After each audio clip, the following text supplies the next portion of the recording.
Late summer, 1945. The war in the Pacific was in its brutal final breaths. Across the ocean, the world held its breath, watching island after island fall, cities burn, and empires collapse. But there was one story no one ever told, one unit no one ever listed, and one mission the U.S. Marine Corps never formally recorded. It began with 12 men, young, steady-eyed Marines hardened by years of island combat. They had survived Guadalcanal, Peleliu, Okinawa. They had seen what war does to men. But none of them were prepared for what waited in the mountains of rural Honshu. Their orders were simple on paper: reconnaissance and communication disruption, a sterile line typed in a faded operations ledger. But the truth was stranger. Their landing wasn't logged. Their squad roster vanished. Their commanding officer's name appears nowhere in U.S. archives. They were dropped at night by a small patrol boat, miles from any known battle line. No cheering liberation crowds, no resistance fighters greeting them. Just whispering bamboo and the steady hum of cicadas that seemed to fall silent as soon as the Marines stepped ashore. They trekked inland toward an isolated farming village said to host a hidden Imperial signal station. But that was only the official briefing. The diary pages that survived hinted at something else, something nobody at command wanted recorded. Private First Class Daniel Harlan wrote the first entry: "Locals watching from fields. Won't approach. Lieutenant says stay alert. Mountains feel wrong, like something's listening." The next: "Noise in the trees last night. Thought it was a deer. Not so sure now." And the last legible note: "Not alone here." On the sixth day, radio contact ceased. No SOS. No gunfire recorded. Just static, then a single phrase lost beneath crackling interference. The squad never returned. The paperwork? Buried. The war ended. The world moved on. But the mountains didn't forget, and neither did the quiet village that had seen 12 American Marines march toward the forest and never walk out again. Years passed. Japan rebuilt. The world entered an uneasy peace. And in a tiny mountain village few maps bothered to name, life went on exactly as it always had: quiet, watchful, untouched by time. Except for one thing. No one ever talked about the Americans. Not once. Not even in whispers. When post-war researchers began interviewing villages across Honshu, they expected stories of hunger, fear, and soldiers moving through night. But here, when asked about August 1945, elders fell silent. Eyes dropped, lips tightened. Some simply stood and walked away. Others muttered a single phrase: "Do not go to the forest." A former farmer, one of the last living men old enough to remember, refused photographs, refused documents, but finally spoke one sentence before retreating into his house and closing the door without another word: "They came here. We warned them. The mountain took them." No one knew what that meant.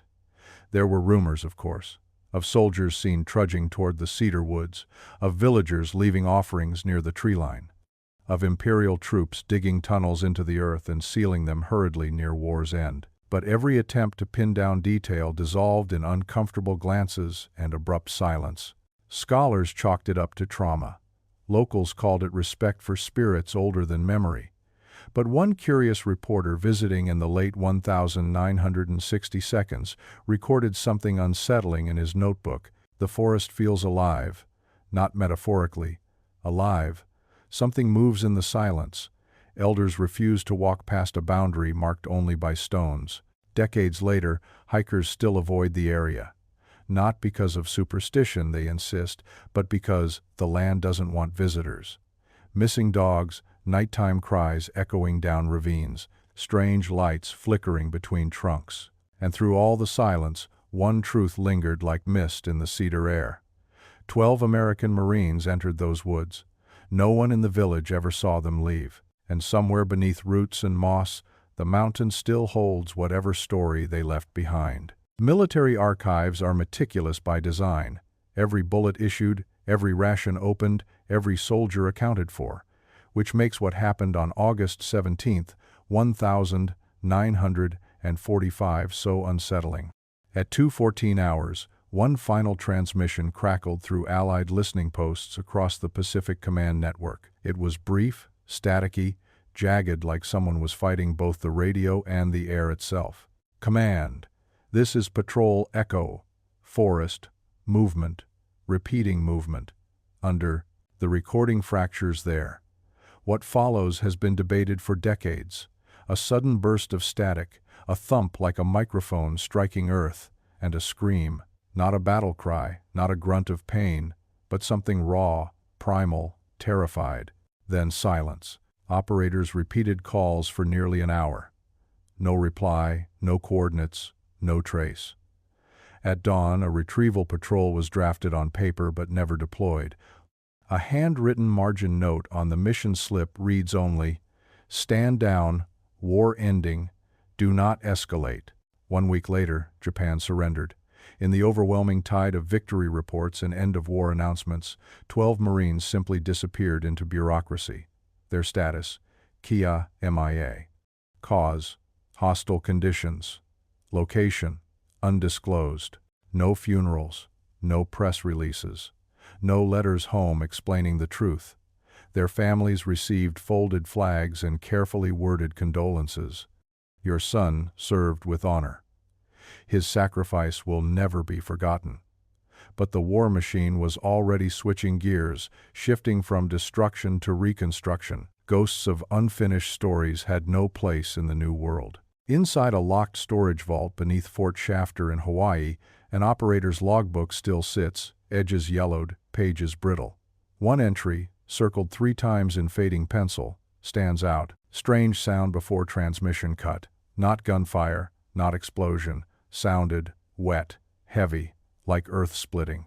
Another note below, hastily scratched. We aren't supposed to ask. And so the last trace of Patrol Echo faded into classified drawers and dusty records. Official history forgot them. Their families mourned without answers. But deep in the mountain village across the ocean, the old forest waited. Silent, ancient, and very much awake. The war faded into textbooks and grainy documentaries. Veterans grew old. The world turned electric, modern, fast. Yet history has a way of leaving breadcrumbs for those stubborn enough to follow them. In 1987, Dr. Miles Whitaker, a meticulous historian obsessed with obscure Pacific Theater deployments, stumbled upon a misfiled requisition form in the National Archives. It listed rations for a Marine patrol that had never been recorded returning. Curious, he dug deeper. What he found didn't match war records. It contradicted them. There were letters, tucked inside a forgotten personnel binder, unsent, unread, never delivered. Each one written in hurried script, each page creased like the writer folded it under stress. Dated August 1945. Corporal Ellis wrote, "Villagers watch us, won't meet our eyes. They leave food at forest edge at dusk, shapes in trees. Thought it was nerves, not so sure." Another from Lance Corporal Reyes. "Something in ground last night. Earth moved, not quake, like something pushing up from below." And then a final, smudged note from PFC Harlan. Same handwriting as the diary entry, long rumored but never authenticated. "We hear it under us. Lieutenant says keep patrol calm, but it's closer every day. Forest, not empty. Soil, not still." Whitaker brought the letters to military liaisons. Doors shut. Files disappeared from shelves he'd accessed only weeks before. A polite but firm warning followed. "Let history rest, Doctor." But history doesn't rest. Not when 12 names vanish into dirt. Not when letters whisper about movement beneath roots and soil that breathes. Whitaker visited the village. Locals turned him away. Old men made warding signs. A woman, hair silver and eyes clouded, whispered a phrase he never forgot. They woke the sleeping earth. The mountain keeps what it is owed. No bodies, no graves, just paper, ink, and fear pressed between them like dried leaves. And so the truth remained in fragments, words written by trembling hands in a war's final hours. Hints of lights drifting between ancient cedars, of footsteps at night that didn't belong to any man, of rumbling beneath beds where Marines slept uneasy. Letters that spoke not of battle, but of something older, watching, waiting, hungry beneath the soil. Long before soldiers marched here, before radio wires hummed through valleys and the world knew the word atomic, the villagers had another name for the forest that swallowed the Marines. To outsiders it meant nothing. To those born beneath its shadow it meant everything. Kage no Mori, the Shadow Grove. Children were warned never to cross the moss-lined stones. Farmers left offerings at the tree line in spring, and on certain moonless nights, older residents shut shutters tight and whispered prayers to gods long abandoned by city shrines. Local folklore told of yokai drifting through cedar fog, pale figures wandering after dusk, calling by name those foolish enough to listen. "You hear your mother's voice," one elderly woman told a visiting researcher, "in the 1,950 seconds. But it is not your mother." Another legend spoke of soldiers from older wars drifting through the woods, armor clinking softly, eyes hollow, forever lost. But the most unsettling tale took root late in the war years. A rumor of Imperial Army engineers carving tunnels deep beneath the mountain, hollows for radio bunkers and weapons stores the public never knew existed. When Allied planes roared overhead near war's end, the entrances were sealed, not with timbers or stone, but with ritual and fear. Villagers spoke of conscripted laborers who never returned, of engineers who went mad hearing the earth breathe at night. But whenever outsiders pressed for detail, the same soft denial surfaced. There is no tunnel. There was never a garrison. Nothing happened here. Yet, at dusk, the villagers' eyes shifted toward the trees, toward that line where ground turned too dark, too quiet, where cicadas stopped singing, and wind refused to enter. One surviving temple record contains a curious note dated the 12th of August 1945, written in careful brush strokes. "Strangers came. We warned them. The doors below have teeth." Modern historians dismiss the line as poetic superstition, but locals still refuse to hunt there, still refuse to cut timber there, still leave rice by the stones once a month without fail. Whatever sleeps beneath the cedars, they say, does not forget, and it does not forgive. In 1992, a thin, stooped man with nicotine-stained fingers and trembling hands sat across from a documentary researcher in a Kyoto nursing home. His name was Satoru Inoue, once an engineer in the Imperial Army's Mountain Division. He had been silent for nearly half a century, until his lungs began failing and dreams of dark tunnels returned. "We built things," he whispered, voice brittle as old paper, "things not on maps." The interviewer thought he meant supply depots, ammunition caches, but Inoue shook his head. "No, orders direct from Tokyo, no records, no stamps. We were told the Americans must never find them. Structures hidden in the belly of the mountain, some for radio. Some," he trailed off, eyes distant, as if staring through decades of soil and stone. "Some for listening, not for us, for others." Pressed for clarity, he described narrow passages bored with primitive drills, reinforced chambers, and an entrance disguised as a natural break in the rock. "We poured concrete at war's end, locked it forever, but one door, one was never sealed, was never reported." His voice cracked. "I begged them. I told them it hurt us digging, the walls, they moved sometimes." The researcher laughed nervously then, thought the old man confused. But Inoue gripped his wrist with surprising strength. "It was not a bunker," he hissed. "It was older than us. We only opened what was already there." When Inoue died 3 weeks later, hospital staff found a folded scrap in his bedside drawer, a sketched map of ridges, a circle marking a depression in the forest, and 3 kanji scrawled beneath, "Never open again." His family burned the paper in accordance with his written instructions. But the researcher, shaken by the encounter, had already copied it in his notebook. He filed the interview away, dismissed by colleagues, forgotten in archives. Until 30 years later, when hikers reported strange vibrations beneath cedar roots after heavy rain, until a storm eroded a hillside near the Forbidden Woods, and beneath the earth, concrete cracked, metal glinted, and a black opening yawned like a mouth remembering how to breathe. History tends to swallow its quiet tragedies, but sometimes the earth gives reminders. After the hillside collapse exposed a concrete scar near the Shadow Grove, whispers reached Tokyo universities, then Pacific War research forums, then the U.S. Marine Corps Historical Division. Soon, a small but determined joint research team assembled. Not soldiers, not treasure hunters, archivists, forensic anthropologists. A retired JSDF liaison who still believed some ghosts wore uniforms. And one American colonel whose grandfather's name appeared in a forgotten Marine roster, tucked in a folder stamped simply, "Missing." They arrived in the mountain village in early autumn, when fog clung low and rice paddies shimmered like mirrors broken by wind. The elders were not welcoming. They stood in clusters outside the community hall, weathered faces expressionless, hands gripping prayer beads like lifelines. The head priest stepped forward first. No smile, no greeting. Only a quiet plea. "Do not disturb the mountain. Leave the past where it sleeps." The colonel bowed respectfully but did not yield. "There are families waiting for answers." The priest's gaze flickered, a brief shadow of sympathy.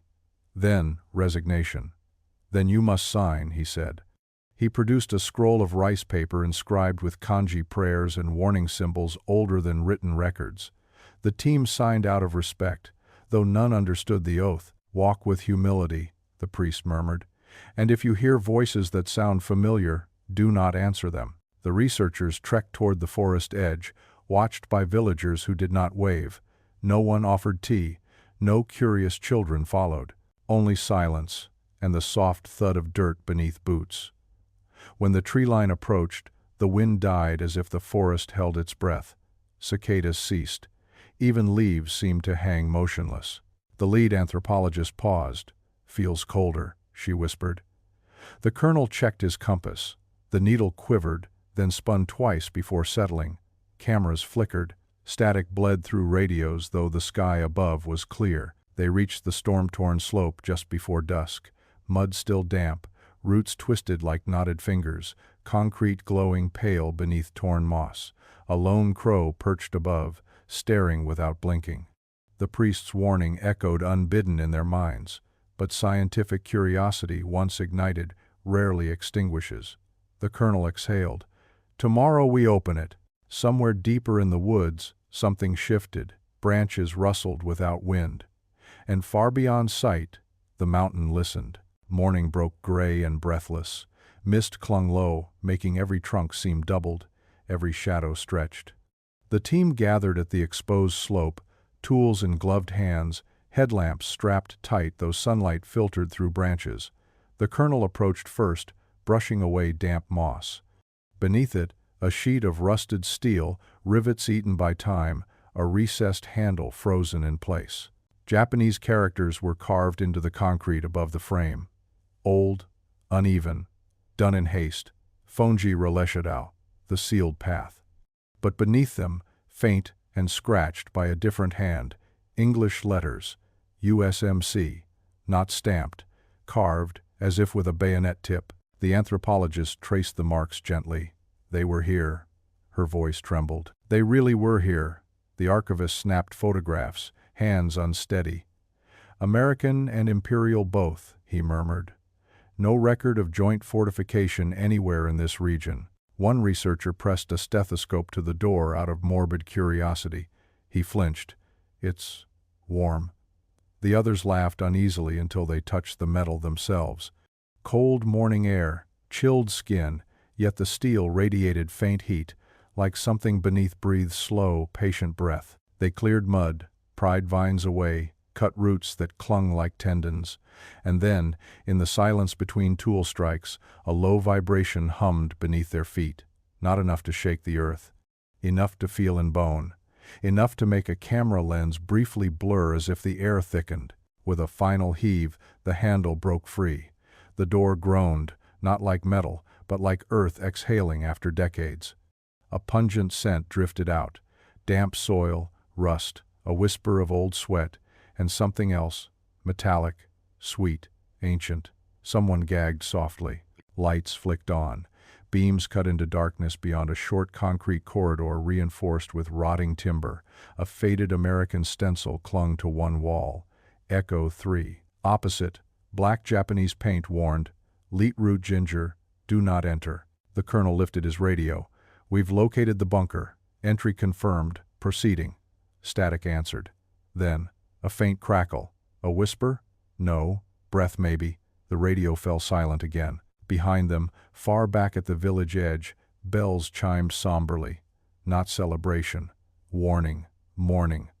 The priest stood alone at the shrine gate, eyes closed, whispering prayers into cold air. Deep in the darkness, a drip echoed, then another, then a soft, rhythmic sound like something shifting in soil. Alive, waiting. The bunker swallowed light like a living thing. Headlamps cut thin beams through drifting dust, illuminating walls ribbed with rotting timber braces and rust-eaten pipes that dripped steadily, each droplet echoing like a heartbeat.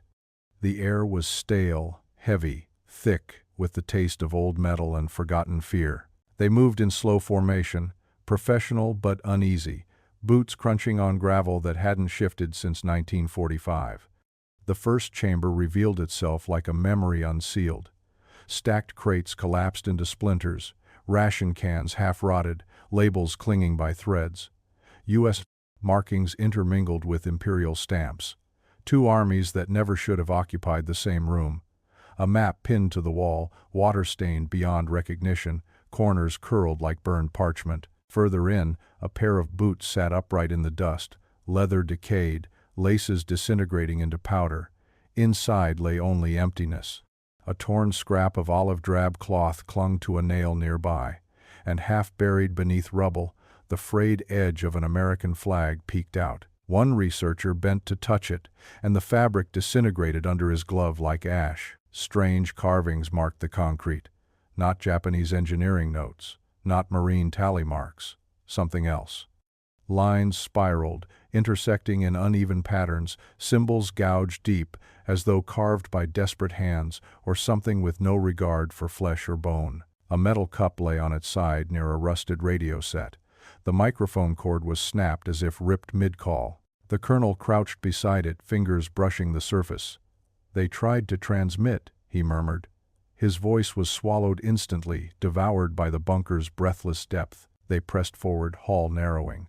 A sensation built pressure behind the eardrums, an almost inaudible hum vibrating in the bones, like the mountain was speaking in frequencies meant for no human ear. The camera operator whispered, "Does anyone else hear that?" No one answered, not because they didn't, but because the sound threaded through thought itself, drowning language. When they reached the junction, the air turned frigid. Condensation formed on helmet lamps. The anthropologist held up her hand and froze. There, on the floor, smeared in faded brown, boot prints. American issue, leading deeper. And beside them, a second set, bigger, uneven, toes pointed inward like an animal learning to walk upright. The radio crackled again. A single hollow whisper drifted through. Echo. For a moment, no one breathed. They found it in the third chamber, half buried beneath a collapsed beam and a tangle of rusted wire. A leather-bound notebook, edges warped, pages swollen but intact, preserved by the bunker's cold air and stillness. The colonel lifted it with surgical gloves, as if afraid it might vanish like a ghost touched too suddenly. On the inside cover, in shaky pencil, PFC Daniel Harlan, Echo Patrol. The first entries were ordinary, notes on supply counts, complaints about humidity, observations about villagers avoiding eye contact, and then a line that sent a chill across every spine present. "They know we are here. They watch from trees. Not soldiers, not people." Next page. "Heard something under the dirt last night. Lieutenant says rodents. Doesn't sound like rodents." Then a drawing, rough, charcoal smudged, a forest, and beneath it, long shapes twisting under soil like worms the size of men. Another entry, Reyes vanished during watch. No struggle, no sound. One moment beside me, next moment gone. Found his rifle upright in mud. Further down, handwriting deteriorated. Lines slanted. Words bled into each other. Voices in tunnel. Not Japanese, not English. Sound like us, but not us. Sergeant Mathers answered one. I told him not to. He followed down corridor, never came back. Villagers left offerings at tree line: rice, salt, a knife. They know. They always knew. The final page was smeared, graphite broken under pressure, as if written with shaking hands in darkness. Door below, wasn't built by men. We opened it. Something moved. Soil breathing. Ground alive. If we leave, it follows. If we stay, it waits. A final line, nearly illegible. Do not dig. Do not listen. Do not answer the voices. The colonel closed the book slowly. His jaw clenched. My grandfather was Echo Company, he whispered. His last letter home ended like this. How? Someone asked. He wrote. The colonel swallowed. Said the ground felt awake. The bunker exhaled again, a long, low groan like stone shifting against bone. Dust fell from the ceiling in a slow, drifting rain. Gravel trembled underfoot. Something moved deeper inside. Heavy, slow, burrowing, listening. No one wanted to believe what the blueprints suggested. At first glance, they looked like standard wartime schematics, water-stained parchment, edges crumbling, Japanese engineering notes scrawled in neat, hurried brushstrokes. But when the archivist carefully unfolded the final fragment, a second layer of lines emerged beneath the first. American grid codes, English labeling, corridor notations matching marine mapping standards.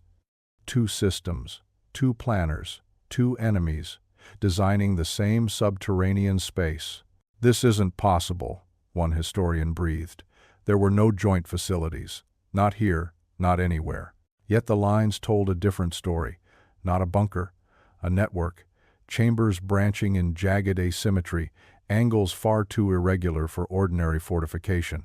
A central room marked only with a single character, Chol prisoner. Beside it, faint English pencil strokes, holding an interrogation. The room wasn't large enough for troops, but it was large enough for one terrified person and a handful of guards, a site where soldiers who never should have met questioned the same secret. An imperial seal stamped one corner. Opposite, nearly invisible under grime, a U.S. Naval Intelligence watermark. History books insist Japan and the United States never cooperated in the dying days of the war. But here in the belly of a mountain, the truth seemed stranger. Two governments quietly trying to understand something older than their conflict, something neither side could control. A smaller sketch was taped to the back, crude, drawn by shaking hand. A pit ringed with torches, shapes in the dirt beneath a lattice of timber, human silhouettes? Or something crouched and uneven, limbs wrong, proportions wrong, a head too narrow and too long. Beneath it, one English phrase, "We didn't build it." A chill crawled the length of the corridor. The air felt heavier, as if the bunker itself bristled at being understood. The colonel whispered what everyone feared to say aloud. They found something here, and neither side wanted to face it alone. The lights flickered. Stone groaned. Something deep below shifted like earth remembering movement. History had been written to bury this place, and the mountain seemed eager to keep it that way. The smell hit first. Metallic, old, like rust and dried blood soaked into earth decades ago. Then they saw it. A widened chamber, ceiling collapsed inward, rock jagged like broken teeth. In the beam of a headlamp, a gleam brass shell casing scattered like forgotten prayers. American, 30-06. Japanese 6.5 millimeters Arisaka, fired inward toward the same point. Two armies, once enemies, standing side by side against something in the dark. Scratches gouged the steel doorframe, deep, frantic, some clearly fingernail marks, others carved with blades. One set impossibly high, 4 parallel lines raked across metal like claws dragged through butter. The metal wasn't bent outward, it was bent inward, as if something inside strained to escape. Near the far wall, bones, not laid to rest, scattered, a jawbone dusted white, ribs gnawed at their ends, a vertebra cracked as if crushed by immense pressure. No sign of burial rites, uniforms, rank patches, just the remains of men who fought a battle no one recorded and lost. The anthropologist knelt, breath trembling. "These fractures," she murmured, "not shrapnel, not collapse trauma. Compressed, as if squeezed, a faint engraving caught their eyes, low on the concrete, as if scratched by someone sitting with back to wall, writing their last words before whatever came. 4 desperate lines etched into stone until fingers bled. Don't let the dark take you. Beneath it, another hand had added something smaller, shakier. If it calls your name, run. Dust rained again from above. A slow rumble answered from deeper recess. The lights dimmed, then steadied, but the walls felt closer, breathing, listening. The colonel's jaw tightened. We've seen enough. We document and retreat. But the bunker did not agree. A distant echo rolled down the hall, metal striking stone or something dragging across earth. Not fast, not frantic, slow, patient, like a predator confident its prey had nowhere else to go. One researcher turned toward the sound and froze, eyes wide, breath shallow. "Did you hear it?" he whispered. "It sounded like someone whispering my name." The corridor behind them suddenly felt longer, darker, alive with a presence just out of sight, waiting for the lights to fail or for courage to break. And somewhere beneath their boots, the mountain shifted again. The fight that started in 1945 may not have ended at all. There is a logic to war graves, bodies buried where they fell, names etched in stone. But here, beneath the mountain, death hadn't been clean or honorable. It had been confused, panicked. Buried alive or dragged into darkness, no one could say which was worse. Forensic lights swept across the chamber and illuminated fractured beams and crushed helmets half buried in sediment. Soil packed tight like cement, as though the mountain had folded itself deliberately over the room. A collapsed ceiling? Yes, but not natural. The way the rock sheared, the angles of pressure, this had been forced. Something pushed from above, or surged from below. They found more journal scraps in a rusted tin, pages damp but legible, edges eaten by mold. Harlan's handwriting again, degrading from neat cursive to jagged scratch. Tunnel shifted again. Ceiling breathing? Mathers gone. Found his helmet, still warm. Reyes heard voices. Said they were calling him by name. Voices sounded like us but wrong. The final scrawls were more frantic. Words jammed together, punctuation abandoned, graphite pressed so hard the page tore. Not quake. Something under dirt moving. Like a tide. Soil alive. We heard knocking, not ours. The last sentence, barely readable, dragged across the paper like the pencil snapped mid-stroke. We are not alone down here. Next to it, smeared fingerprints, not black from ink, but dark, crusted with dust and something else metallic brown. The anthropologist whispered, these weren't written by someone sitting calmly. Another beam shifted overhead, dust plumed. A low groan rolled through the tunnels like breath in a chest too large to be human. The walls vibrated. The colonel snapped shut the book. We're leaving now. But as they turned, a soft sound tickled the air. Not movement. Not shifting rock. A human sound. A muffled sob, very faint, echoing up a tunnel sealed decades ago. Everyone froze. Radios hissed. Lamps flickered. Then, just under the fading light, a whisper crawled along the corridor, thin as thread, trembling, pleading, please, help. A voice impossibly familiar, as if recorded by the bunker itself and released after 80 years. Harlan? Mathers? A mimic? The mountain held its breath. The team didn't. Silence followed them home. Long flights. Sleepless nights. No one spoke of what they heard. No one wanted to. Some things feel heavier when spoken aloud. Some truths rot in air. Back in Washington, the colonel walked into the archives expecting dust and bureaucracy. Instead, he found a file waiting on a table as though someone knew he was coming. A tan envelope sealed in wax, brittle with age, stamped, confidential. Joint Pacific Incident, do not disseminate. Inside was a single report. No header, no signatures. Typewritten statements, lines redacted not with black ink, but scraped away by razor blade decades ago. Enough remained to read the bones of it.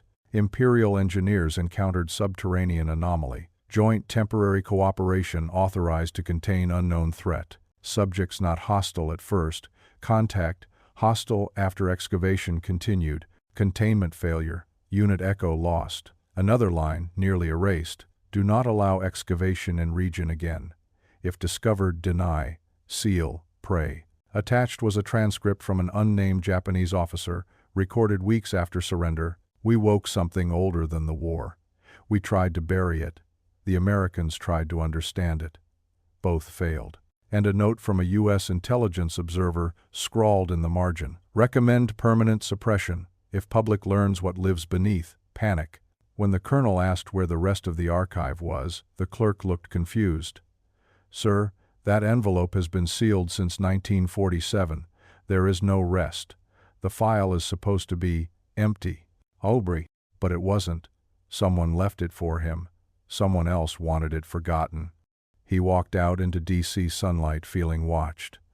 A shadow passed across the marble corridor behind him, disappearing before he turned. His phone buzzed. Unknown number. No message. Just the sound of faint static, wet, crawling, almost breathing. From 8,000 miles away, deep beneath a Japanese mountain, something had been disturbed, and it had not stayed buried quietly. It took months before the remains recovered could be matched. DNA cross-referenced with aging military files, dental fragments compared to wartime enlistment charts, yellowed with time. At last, 12 names rose again from silence. Men who vanished without graves, without closure, without their final chapter. Now they would go home. Ceremonies were held in quiet cemeteries from Ohio to California. Folded flags pressed into trembling hands. Bugles cried. Taps floated into sky like an apology 80 years overdue. Generations who never met these men wept as if they had. Their sacrifices were finally acknowledged, their absence finally recognized. But even as families found closure, the mountain did not. The village did not celebrate. No lanterns, no prayers for the fallen. Doors shut early, windows shuttered before dusk. The priest rang a low bell at twilight, not in mourning, but warning. "We do not disturb what sleeps," he said when reporters asked, "and we do not pretend it has left." Tourists began to arrive, drawn by rumor and forbidden curiosity. Some left offerings of coins and incense at the forest boundary after hearing what locals refused to say. Others ignored the warnings. Hikers who wandered too near the sealed slope returned pale, shaken. One claimed he heard footsteps behind him, padding lightly in the dirt, matching his pace. When he turned, nothing but cedar trunks and mist. Another described soft whispers drifting through branches, like old radio static calling names he didn't recognize. A third swore he saw lantern light weaving between trees. But the light moved wrong, too smooth, too deliberate, not bouncing like a human hand would.